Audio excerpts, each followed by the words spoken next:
Bismillahirrahmanirrahim. Elhamdülillahi Rabbil alemin.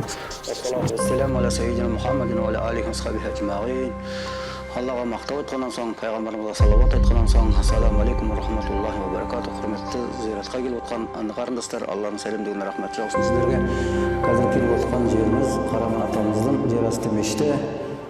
Қараман атамыздың жер асты мешіті таудың астынан қашап салынған жердің бетіндегі қатты қабаттарын патология есебінде пайдаланып, астындағы жұмсақ қабаттарын осындай қазып жер асты мешіт медресе жасаған. Осы жерде шәкірт тәрбиелеп, балалар оқытқан деп айтылады. Сосын жаңаға жаугершілік замандарда әйел бала шағаларды да жасырып қоятын баспана ретінде де пайдаланған. Басқыншылық кезінде жау шапқан кезде соғысқа жарамайтын әйел бала шағаларды осы паналатқан деп айтылады. Аңыз әңгімелер бойынша Шопан атамыз, Қараман атамыз, Шопан атамыздың бір деректерде баласы деп айтылады, бір деректерде немересі деп айтылады аңыздарда. Есен атаның баласы екен, Есен ата Шопан атаның баласы деп айтылады. Бір адамдар Есен ата екеуі ағайынды, екеуі де Шопан атаның баласы дейді. 18 жыл Меккеде раузатта имам болған, Құдайдың хақ дінін көп дүнияның көп жерлеріне жайған, таратқан. Ощущение непередаваемое. Хоть богатые, хоть бедные, мы здесь люди. Мы, как сказать, перед Аллахом все одинаковые. Қараман атадан 40 минуттық жерде орналасқан ыбықты деп аталатын шатқалға жеттік. Ең алғашқы әсер қаншама биіктікте тұрып, өзіңді бір қанат пайда болғандай сезінесің.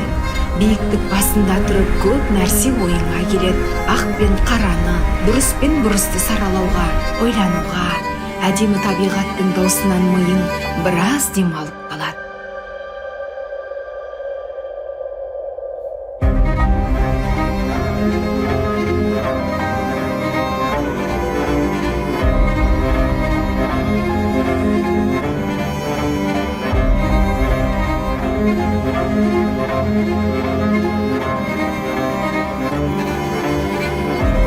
Все.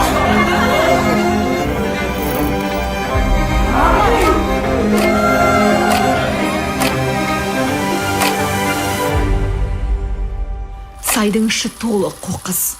Жардағы жазулар өте көп.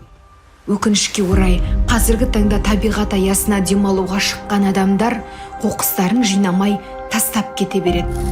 Ал соның салдарынан өңіріміздің көрнекті жерлері экологиялық зардап шегіп жатыр. Қымбатты жерлестер, қала тұрғындары, ардақты ағайындар, баршаңызды табиғатымызды аялап тазалық ұстауға шақырамын.